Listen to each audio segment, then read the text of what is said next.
Welcome to the Building Better podcast, where we're going to cover everything you need to know about structural insulated panels.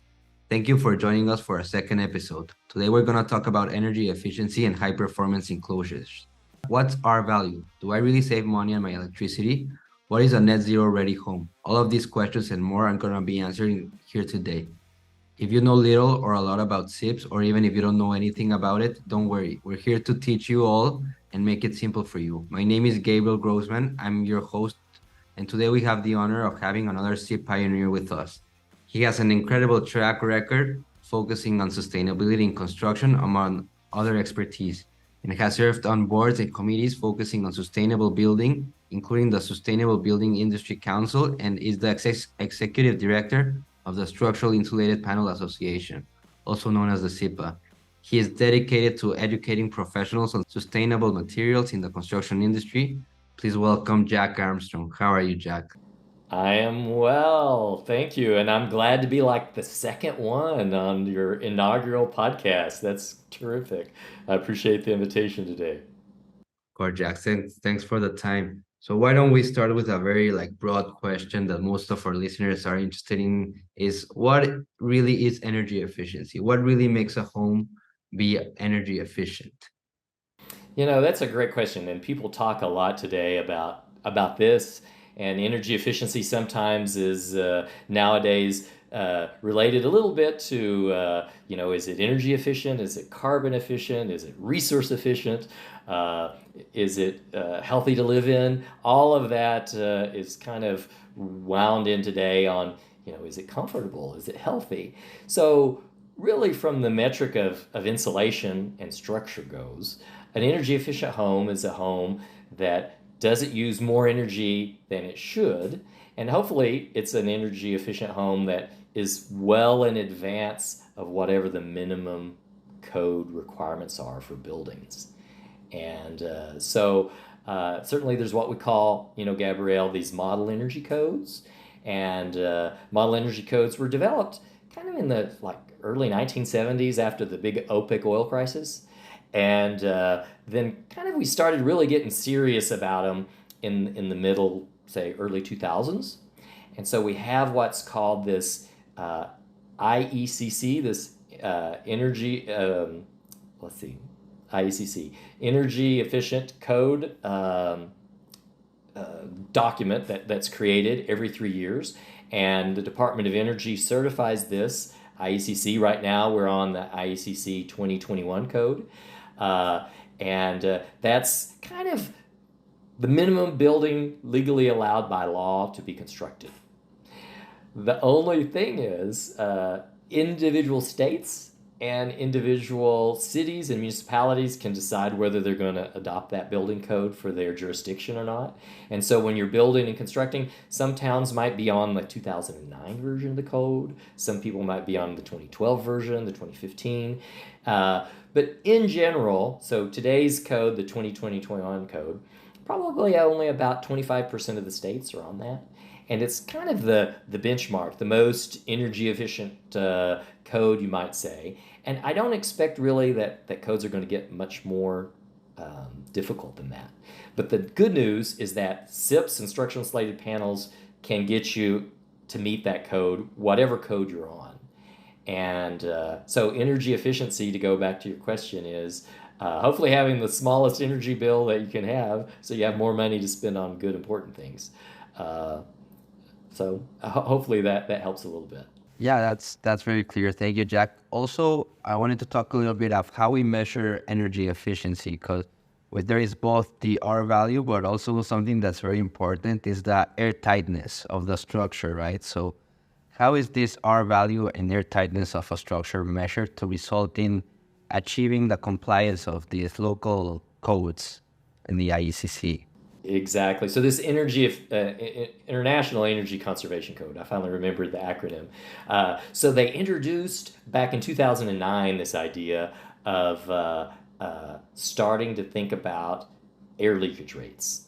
And so, we have what we call R value. So R value is just the resistance to energy flow. So you have, these walls that are hopefully well insulated, and you want to resist the cold air from outside coming in, or if you're like in the Caribbean where I live and it's hot and sticky outside, like in the south of the U.S. and Florida and Texas, you want to make sure your nice cool air doesn't go out.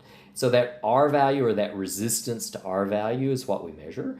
And normally, wood has an R value of like 1 per inch. So every piece of wood that's 1 inch in thickness has an R value of 1.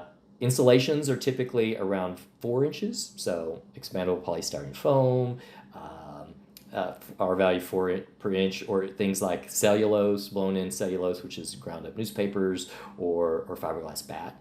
And so the idea with these codes is you can construct according to the code, fancy things like the U value method. So the U value is just the heat transfer. It's the opposite of the R value. So R value is resistance to heat flow, and U value is the measurement of heat flow. So nowadays, if you look at the new codes, they actually have these really small numbers, like 0.025. So it's just the inverse of the R value. And so it's still measuring the same thing. And to your point about, well, how do you know? How do you measure? What does it mean?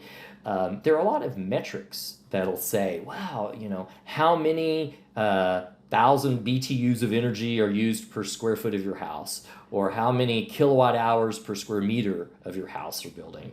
Then there's also things like, even in the embodied energy, how many tons of carbon are being consumed per year. So, of course, if you're everywhere else in the rest of the world, you're using metric units, and you're kind of thinking about kilograms and centimeters and square meters. And then, of course, we have to be different in the United States and make things confusing with imperial units. So you hear a lot of our references around energy unit per square foot of surface area of the house.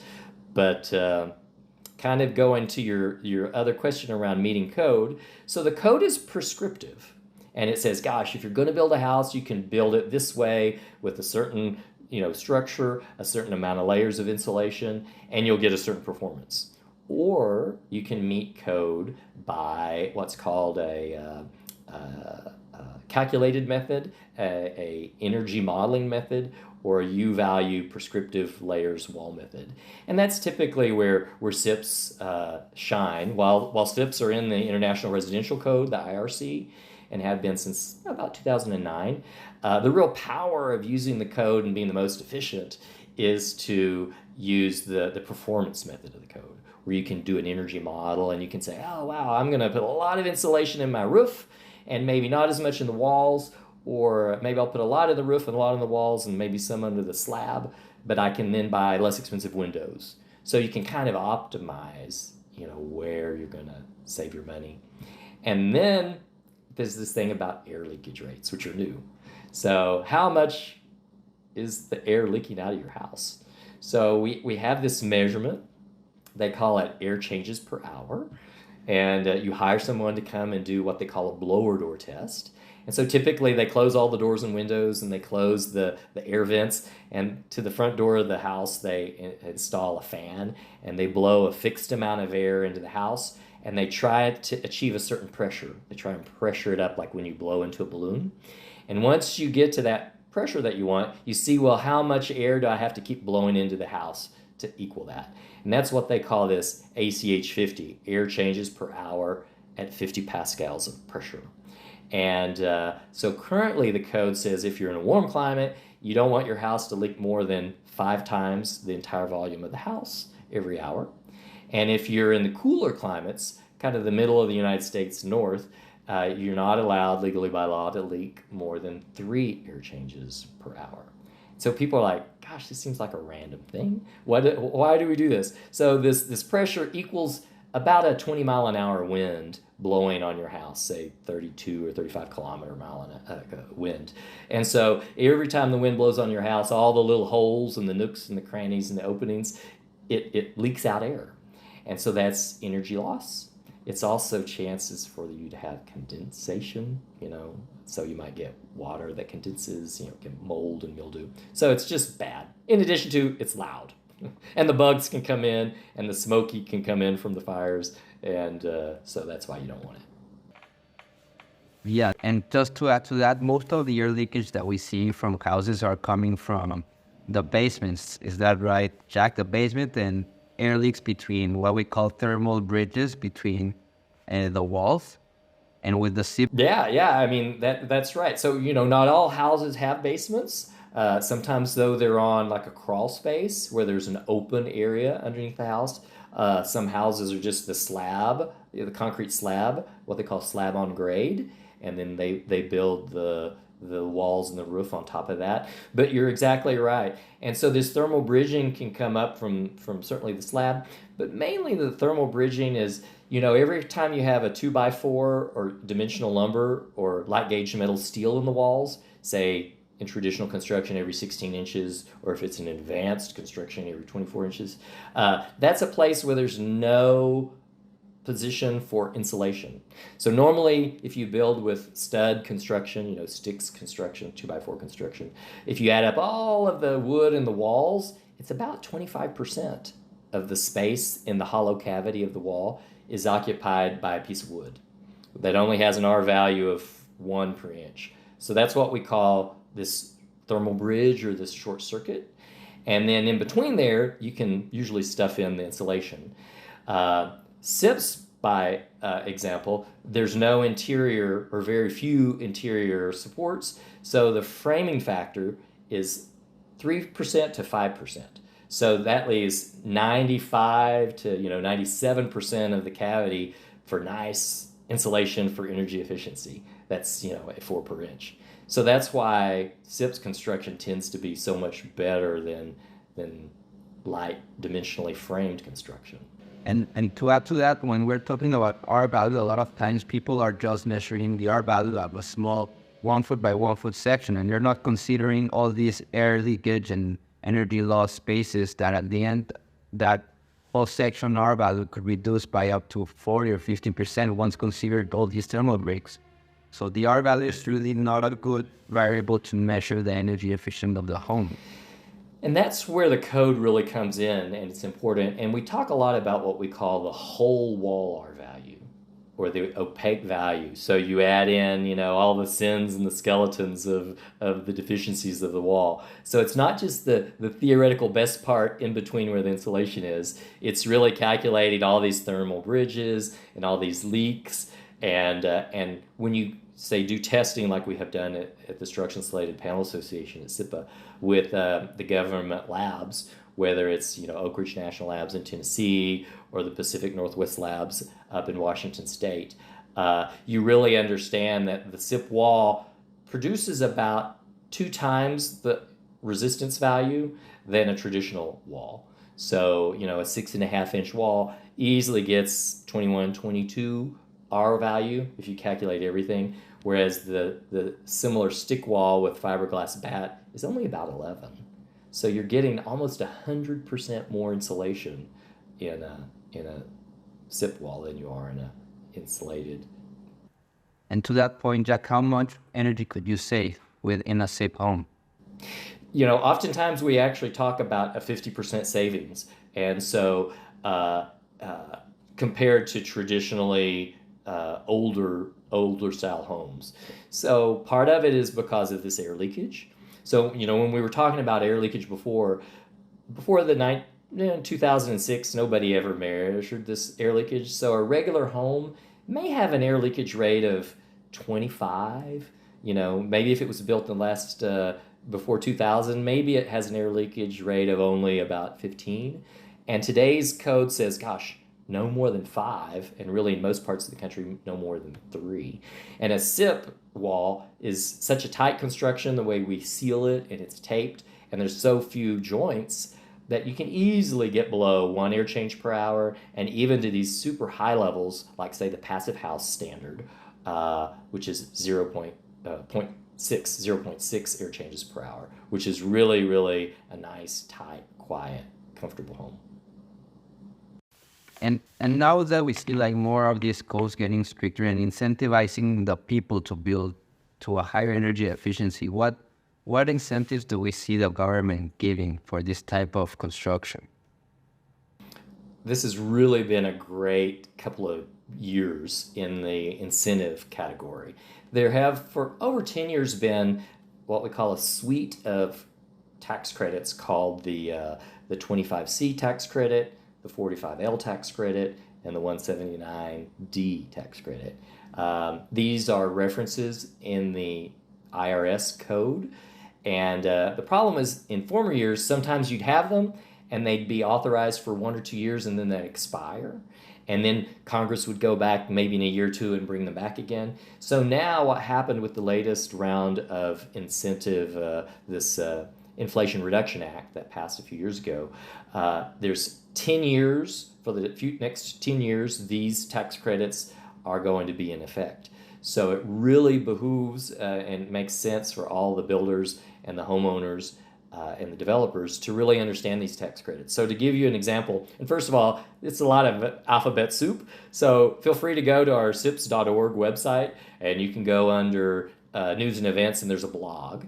And the blog from May of this year, May 2023, kind of talks about these 3 tax credits made simple, and it gives some links so you can understand how they work. But just at a real high level, the 179D tax credit, it's actually not a credit, it's a deduction. And it is actually for multifamily and also retrofit situations. But you can get up to $5 a square foot as a tax deduction. Probably, I think it starts somewhere around 75 cents a foot. And then based on what code you're building to, and also if you're paying prevailing wages and using union labor and things like that, you can go all the way to $5 per square foot.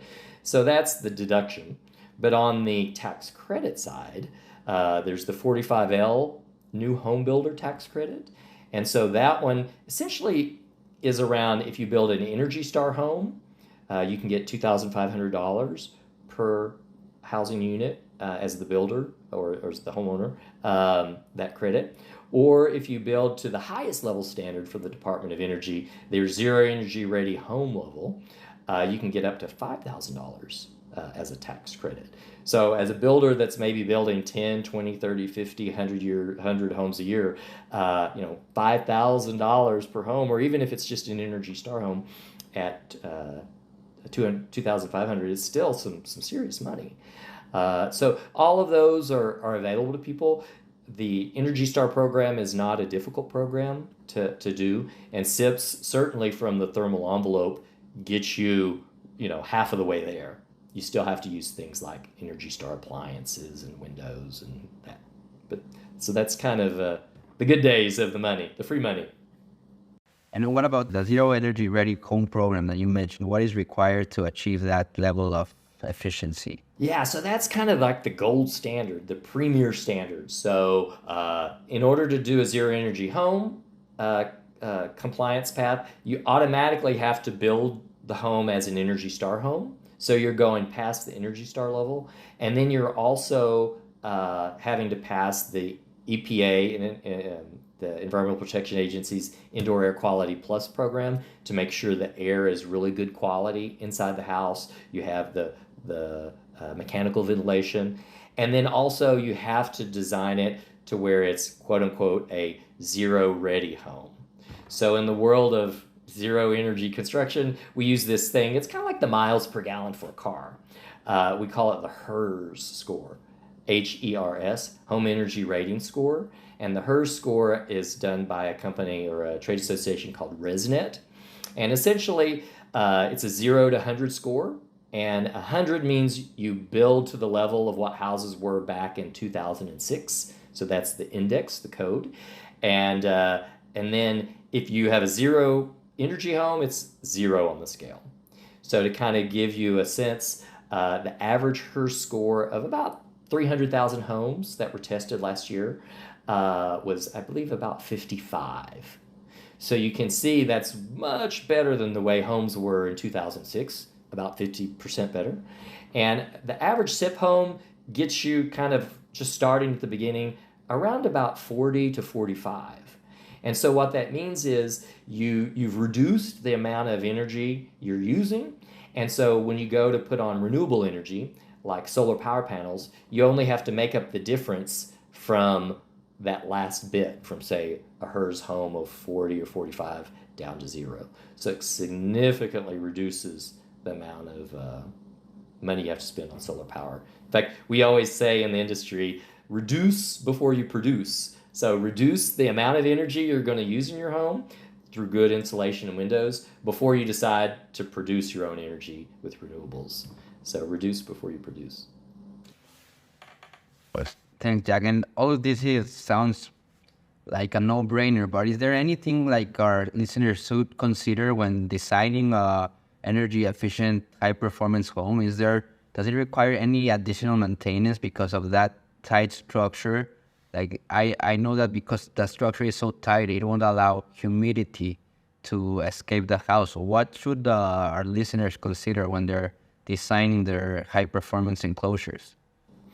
Yeah, so, in the old days, houses leaked so much that it didn't really matter what you did if they had a roof leak or a pipe leak or a lot of condensation inside, because there's so much air moving in and out of the house because it leaks, 15 or 20 times an hour, the volume of the house, it would dry out. So it was kind of a risk-free home. All high-performance homes, no matter what they're built out of, are somewhat homes that have to be have a little more maintenance, and it's mainly maintenance around the mechanical ventilation systems. So when you make the walls tight and the windows tight and the doors tight, you want to make sure that there's good fresh air makeup, so mechanical ventilation, and there's a lot of standards out there for that. The ASHRAE 90.1 standard and 90.2, and ASHRAE, I think for air specifically, it's ASHRAE 60. And these actually say, gosh, you need to have a home energy ventilator or an ERV or an HRV. And these just make sure that you have constant fresh air makeup in the house. And there's nice calculations when your HVAC contractor comes to look at your house and you say, hey, run what they call a manual J calculation, and that tells you exactly based on how many rooms, how many people are living in the home, how much fresh air needs to be in the house per person. And typically it's somewhere in the number of 25 or 30 standard cubic feet per minute per person or per bedroom.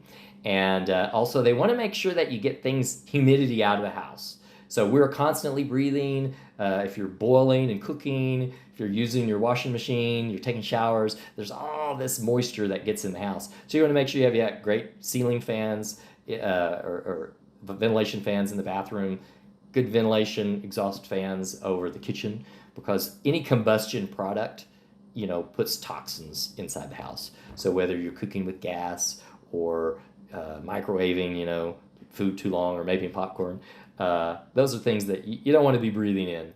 So the idea of high maintenance, it's not that you have great windows and great doors and great insulation. It's really more about these mechanical systems, and you want to make sure that you have the fresh air makeup systems and that your vent fans are working in the bathroom. And right now that we're talking about the mechanical systems, it comes to my mind how most homes that are not built with SIP panels, they have that uninsulated attic space where they run all their ducting. So all that uninsulated space, it's the hottest space in your home. You're running your ducting through that very high temperature space, and you're trying to cool down your home, but it's going through that very hot space. So it's gonna take more energy to cool down that same area. So with the SIP home, the benefit is that you're removing that attic with conditioned space. Now you have additional higher ceilings, additional space that you can use in your home. That's exactly right, Gabrielle. So, when you think about the floor, the walls, and the roof of the house, that's what we call the thermal envelope. And in the old days, people would have an attic, and it would be a ventilated attic. And ventilated attics are a bad idea for a lot of reasons. Number one, you have constant air blowing in and out of the roof above the ceiling of your home. So not only does it blow your insulation around if you have the old style insulation and leave uninsulated areas, but the bugs get in there, the termites, the smoke embers if there's a forest fire, and it can just cause a lot of problems. In the southern environments, where if you're near a hurricane zone, it actually allows the high winds to blow there, deep pressure, and actually try to lift off the roof and blow it away. So the main idea is to have what we call a totally enclosed thermal envelope. So the insulation is in the roof deck, and you don't need to have an attic. And if you do want to have an attic, great, but at least already then it's a conditioned attic. So you can use it for storage space, you can use it for spare bedroom, or you can not have it at all. And as you say, have that beautiful open cathedral space, so it makes small spaces just feel more open and more enjoyable. So that's really the idea, is never have your mechanical systems in unconditioned space. And most importantly, because all that ductwork eventually leaks. And so if it's going to leak, you want it to leak out that wonderful high dollar, expensive air conditioning or heating into your house, inside the insulation, and not outside to the atmosphere. And so that's part of the way that a SIP home, not only is it more comfortable and quieter, but it's more resilient, because you're not having these issues of bad smells coming in, bugs coming in, depressurization and wanting to lift it off. And that's why sometimes in certain areas you're able to get insulation discounts and things like that for your SIP home, whereas a traditionally built home might not have that. And Jack, what about for our listeners that have an existing home that want to make it more energy efficient? What type of methods could they use to bring a old home to the new energy efficient standards? It's funny that you mentioned that. We have an awards program we do every year at SIPA, and it's called the Building Excellence Awards Program. And you can once again go to the sips.org website and see under the building profiles and projects, hundreds, over almost probably 900 homes. And you can sort them by apartment buildings or schools or restaurants, but also under retrofit. And so if you're curious, well, how do people retrofit? So sometimes it's as easy as you're re-roofing.